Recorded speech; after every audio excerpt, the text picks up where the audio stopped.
Lost Love. These things happened to me nearly 10 years ago. I lived in a city, but the city was hot in summer. I wanted to see the country. I wanted to walk in the woods and see green trees. I had a little red car, and I had a map too. I drove all night out into the country. I was happy in my car. We had a very good summer that year. The country was very pretty in the early morning. The sun was hot, and the sky was blue. I heard the birds in the trees. And then, my car stopped suddenly. What's wrong? I thought. Oh dear, I haven't got any petrol. Now I'll have to walk. I'll have to find a town and buy some petrol. But where am I? I looked at the map. I wasn't near a town. I was lost in the country. And then I saw the girl. She walked down the road with flowers in her hand. She wore a long dress, and her hair was long too. It was long and black, and it shone in the sun. She was very pretty. I wanted to speak to her, so I got out of the car. "Hello," I said. "I'm lost. Where am I?" She looked afraid, so I spoke quietly. "I haven't got any petrol," I said. "Where can I find some?" Her blue eyes looked at me, and she smiled. She's a very pretty girl, I thought. "I do not know," she said. "Come with me to the village. Perhaps we can help you." I went with her happily, and we walked a long way. There isn't a village on the map, I thought. Perhaps it's a very small village. There was a village, and it was old and pretty. The houses were black and white and very small. There were a lot of animals. The girl stopped at a house and smiled at me. "Come in, please," she said. I went in. The house was very clean, but it was strange too. There was a fire and some food above it. I felt hungry then. That's strange, I thought. They cook their food over a wood fire. Perhaps they have no money. I met her father and mother, and I liked them. They were nice people, but their clothes were strange. "Sit down," said the old man. "Are you thirsty after your walk?" He gave me a drink, and I said, "Thank you." But the drink was strange too. It was dark brown and very strong. I didn't understand, but I was happy there. I asked about petrol, but the old man didn't understand. "Petrol?" he asked. "What is that?"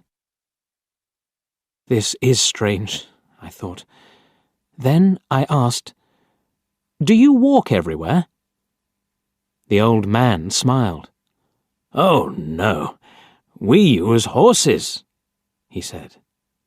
Horses, I thought. Horses are very slow. Why don't they have cars? But I didn't say that to the old man. I felt happy there. I stayed all day, and I ate dinner with them that evening. Then the girl and I went out into the garden. The girl's name was Mary. "This is nice," she said. "We like having visitors. We do not see many people here." We spoke happily. She was very beautiful. But after a time, she began to talk quietly, and her face was sad. "Why are you sad?" I asked her. "I cannot tell you," she said. "You are only a visitor here. We have to say goodbye tonight. You have to go now." I didn't understand. I loved her, I knew that, and I wanted to help her. Why did I have to go? But Mary said again, in a sad voice, "You have to go. It is dangerous here." So I said, "I'll go to the next town and find some petrol. Then I'll come back." She didn't speak. "I love you, Mary," I said, "and I'll come back to you. You won't stop me." She said goodbye to me at the door. Her face was very sad, and I was sad too. I didn't want to go. It was midnight. The night was very dark, but I walked and walked. I was very tired when I saw the lights of a town. I found some petrol, and then I asked the name of the village. But the man at the garage gave me a strange look. "What village?" he asked. I told him about the village. I told him about the old houses and the people with strange clothes. Again, he gave me a strange look. He thought, and then he said, "There was a village there, but it isn't there now. There are stories about it. Strange stories." "What do people say about it?" I asked. He didn't want to tell me, but then he said, "There was a big fire in the village. Everybody died. There aren't any people or houses there now." "How did it happen?" I asked. "And why?" "Oliver Cromwell killed them," he said.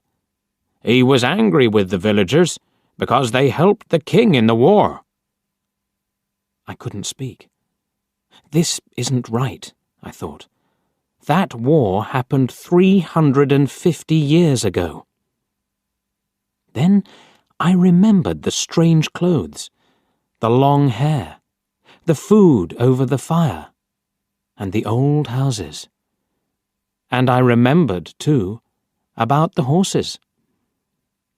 "But I don't understand," I cried. "I saw the people and the village. I spoke to some people there." The man looked quickly at me, and then he spoke. "There's an interesting story about the village. For one day, every 10 years, it lives again.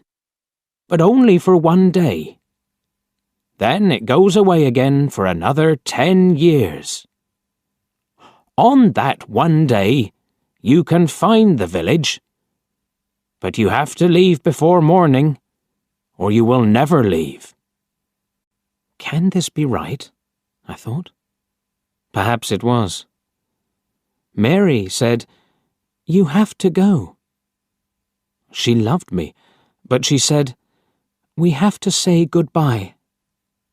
She was afraid for me. Now I understand, I thought. I went back to the village, but it wasn't there. I looked again and again, but I couldn't find it. I saw only flowers and trees. I heard only the sound of the birds and the wind. I was very sad. I sat down on the ground and cried. I will never forget that day. I remember Mary, and I will always love her. Now, I only have to wait 2 months. The village will come back again. On the right day, I will go back. I will find her again, my love with the long black hair. And this time, I will not leave before morning. I will stay with her.